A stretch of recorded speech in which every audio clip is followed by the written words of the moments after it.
नमस्कार दोस्तों, मेरा नाम है अभिनीत भारद्वाज और मैं आज लेके आपके लिए एक खास वीडियो। और आज हम बात करने जा रहे हैं दोस्तों एक बार फिर से चाइना के बारे में। दरअसल में चाइना जो है एक ऐसी कंट्री है, एक ऐसा मुल्क है जो हमेशा विवादों में आते रहता है, कुछ ना कुछ कंट्रोवर्सी वो करते रहता है और चुपचाप नहीं बैठता। कोविड तो उसने फैलाया और न जाने कितनी सारी बीमारियां वो ऑलरेडी अंदर लेके बैठा है, कितने सारे वेपन्स वो सीक्रेटली काम कर रहा है और क्या क्या उनके दिमाग में खुराफाती है, ये तो बस चाइना ही जाने या फिर ऊपर वाला। हम हर बार कोशिश करते हैं कि चाइना की से दूर रहें, उसके जो अंदर के सीक्रेट है उसके जान पाए कि वो अगला उसका क्या स्टेप होगा, अगला क्या हमला होगा। पर ये चाइना जैसा आप जानते हैं इतनी चालाक मुल्क है कि सब कुछ अपने आप को छुपा के रखता है और दुनिया के सामने अपने आप को इनोसेंट शो करता है। अपने आप को वैसे तो बताता है सुपर पावर है, कहता है कि नंबर 1 है, हम चाहे तो कुछ नहीं कर सकते, हमारे पास आर्मी है, हमारे पास लोग हैं, हमारे पास प्रोडक्शन है, हमारे पास मेड इन चाइना ये जितने भी स्टिकर्स वगैरह होते हैं क्यों होते हैं, क्योंकि उनके पास प्रोडक्शन इतना ज़्यादा है, उनके पास पॉपुलेशन इतनी ज़्यादा है कि वो अपने लोग आर्मी में भेजते हैं और प्रोडक्शंस में भी लगाते हैं। और सबसे ज़्यादा इसलिए उनके पास बहुत सारे इन्वेस्टर्स हैं, बहुत सारी कंपनीज बिजनेस जितने भी वहाँ पे खोले थे अब वैसे तो बैकआउट करना शुरू कर चुके हैं। लेकिन तब भी चाइना है तो चालाकी और काफ़ी ज़्यादा पावरफुल, उनके पास बहुत एडवांस वेपनरीज हैं, टेक्निक्स हैं और कुछ खास तरीके की ट्रेनिंग भी होती है उनके आर्मी और उनके लोगों की। उनको बचपन से ही ट्रेन किया जाता है कैसे वो बाकी सबको पीछे छोड़ें, कैसे वो आगे निकले। चाइना अगर अपनी औकात पे उतर आए तो वो किसी के सर पे भी पैर रख के अपनी जीत को हासिल कर सकता है। बहुत ही बेकार है इस मामले में चाइना। लेकिन दोस्तों आज हम जिस बारे में बात करने जा रहे हैं उसको सुन के चाइना के अभी भी पैर कपकपा उठते हैं और आपको सुन के बहुत मज़ा आएगा।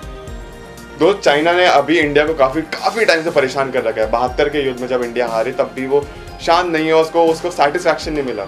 हमेशा चाइना कुछ ना कुछ नई तरकीब ढूंढता है और हमारे एरिया को हमेशा अंदर लेना चाहता है, फिर वो चाहे डोकलाम हो या फिर लद्दाख हो या फिर कोई भी हो। हमारे बॉर्डर पे हमेशा कुछ ना कुछ नोकझोंक रहती है, जिसको देख के हमारी इंडियन आर्मी भी सतर्क रहती है।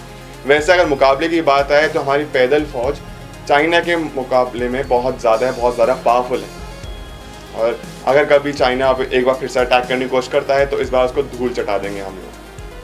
लेकिन इससे पहले भी 2 बार चाइना हार चुका है, जिसके बारे में वो कभी बात नहीं करता। 2 बार एक ऐसे युद्ध हुए जिसकी वजह से चाइना हारा और इन 2 देशों के हारने के बाद अब बारी है इंडिया की। इंडिया भी उसको हरा देगा चाइना को, क्योंकि हम चुप नहीं बैठेंगे। यंग इंडिया बॉस, आओगे तो हम इस बार फोड़ देंगे तुमको। 2 ऐसे युद्ध जिनके बारे में आज आपको बताने जा रहा हूँ, जो कि एक हुआ 1931 में जापान और चाइना के बीच में, और दूसरा वियतनाम और चाइना के बीच में 1979 में। वियतनाम जो कि इतना छोटा सा मुल्क है, चाइना उससे भी हार चुका है, लेकिन चाइना इसके बारे में कभी जिक्र नहीं करेगा। तो दोस्तों हम विस्तार पूर्वक इसके बारे में बात करेंगे, दोनों युद्ध के बारे में बात करेंगे और कैसे इंडिया उसको हराएगा इसके बारे में भी हम बात करेंगे। तो इस वीडियो को अंत तक देखिए, बहुत इंटरेस्टिंग है। और बिना समय गवाए इस वीडियो को शुरू करते हैं।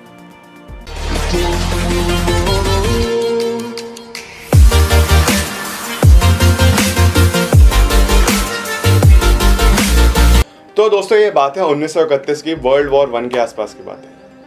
हुआ क्या था कि चाइना अपनी हरकतों से बाज नहीं आ रहा था, जापान को उंगली कर रहा था। और जापान जैसे हम जानते हैं बहुत ज़्यादा मेहनती और बहुत ज़्यादा स्मार्ट मुल्क है, बहुत ज़्यादा स्मार्ट कंट्री है। उनके पास अभी से नहीं बल्कि पता नहीं कितने सालों से उनमें हार्ड वर्क, पैशन और एडवांस टेक्निक रही है उनके पास। वो हमेशा से आगे चलते हैं बाकी मुल्क के मुकाबले 5 या 6 कदम। तो बात है 1931 की। हुआ क्या था कि जब वर्ल्ड वॉर विश्व युद्ध चल रहा था तो उस टाइम पे जब जापान ने अटैक करना शुरू किया, सबसे पहले तो उन्होंने बहुत बड़ा विस्फोट किया। चाइना बहुत ओवर कॉन्फिडेंस में था कि हम ये जीत जाएंगे, जापान तो हमारे सामने क्या है, जापानीज हमारे सामने कुछ नहीं, हम चाइनीज हमारे पास पॉपुलेशन ज़्यादा है, हमारे पास एडवांस ये वो फलाना ढिकाना। उसके बाद डायरेक्ट जापान ने मंचूरिया शहर जो उनका है उस पर जाके पूरा कब्जा कर लिया, उनकी आर्मी को ख़त्म कर दिया, चाइनीज़ आर्मी को चाइना में ही जाके ख़त्म कर दिया। और न जाने कितने सारे इलाके, कितने सारे सिटीज़, जितना भी एरिया था उनके पास, सबको जापान ने अपने अंडर ले लिया। और चाइना कुछ नहीं कर पाया, सिर्फ देखता रहा और उम्मीद करता रहा कि ये युद्ध जल्दी ख़त्म होगा और सबको एक बार शांति से फिर से। चाइना में इतनी हिम्मत नहीं थी कि वो जापान को अकेले फेस कर सके, उसको उन बहुत सारे एलाइज की ज़रूरत पड़ी, बहुत सारे उसने अलग अलग मुल्कों के साथ दोस्ती करी और हमेशा ये सोचा कि कैसे हम बाकी सबके मुकाबले सबसे नंबर 1 पे उठेंगे। लेकिन चाइना वो युद्ध नहीं जीत पाया, चाइना को जापान ने बहुत आसानी से धूल चटा दी। अब बात करते हैं दूसरे युद्ध के बारे में, जो है एक बहुत ही खास युद्ध जो कि 1979 में हुआ था, 1979 में हुआ था वियतनाम में। तो 1979 में हुआ क्या कि चाइना ने अपनी आर्मी पहुंचा दी वियतनाम और इतनी सारी आबादी में वो तो अपनी आर्मी लेके गए थे कि सोचा कि हम पूरे के पूरे मुल्क को अपने मुट्ठी में ले लेंगे, वियतनाम को हम चाइना बना देंगे, अपने अंडर ले लेंगे, और बहुत ज़्यादा कुछ उनकी प्लानिंग थी उसके साथ आगे क्या क्या करना है, मगर ऐसा नहीं हुआ। एक बार फिर से चाइना को धूल चाटनी पड़ी, एक बार अपने घुटनों पे गिरना पड़ा और वियतनाम ने अपनी सारी की सारी मिलिट्री आर्मी बॉर्डर पर पहुंचा दी और चाइना के 24,000 सोल्जर्स को मार डाला। 24,000 दोस्तों कोई छोटा अंक नहीं है, कोई छोटी फिगर नहीं है, बहुत बड़ी फिगर है। 24,000 को हरा दिया चाइना की आर्मी को वियतनाम। और इसके बारे में चाइना कितना भी कुछ होता है कभी बात नहीं करेगा, और इनफैक्ट वो मानने के लिए तैयार नहीं है कि ऐसा हमारे साथ कुछ हुआ था। ये तो कुछ रिपोर्ट छपी थी जिसमें सारी की सारी बातें बाहर आई और जिन पे जर्नलिस्ट जितने भी थे उन्होंने अंदर की स्टोरी बाहर निकाली, तब जाके मालूम पड़ा कि ऐसा भी कुछ हुआ है जिसमें चाइना इसके बारे में कभी बात नहीं करता। और इसके बारे में अभी चाइना से कुछ पूछा जाए तो हमेशा वो या तो इस बात को टाल देता है, फिर टॉपिक नया चेंज करके कुछ और बातों में लग जाता है, इल्जा देता आदमी हमेशा चाइना के ऊपर। जब ये दो टॉपिक्स हैं हमेशा वो टालता रहेगा। अब बात करते हैं दोस्तों क्या होगा जब अगर वो भारत पे इस बार फिर से कुछ उंगली करेगा।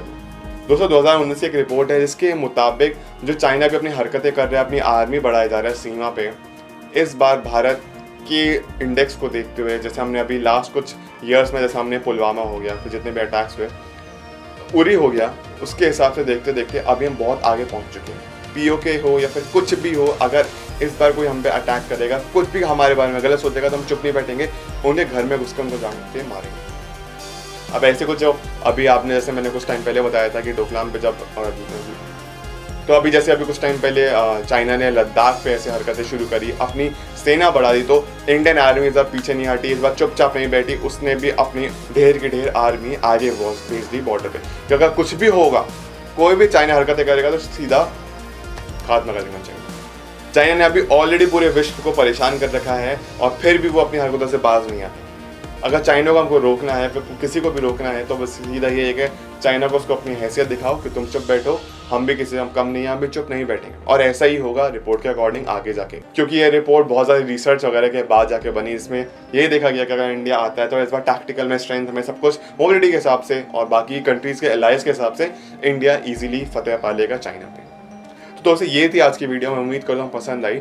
और चाइना को सबक तो अपने आप सीख ही जाएगा उस टाइम के बाद, कोविड तो उसने फैलाई दिया, बाकी के साथ भी जितनी भी अगर वॉर्स होती है उसमें भी इस बार वो जीत हासिल नहीं करेंगे। तो मिलते हैं आपसे नेक्स्ट वीडियो में, तब तक के लिए प्लीज़ लाइक, कमेंट, सब्सक्राइब और शेयर कर दीजिए और अपना ख्याल रखिए और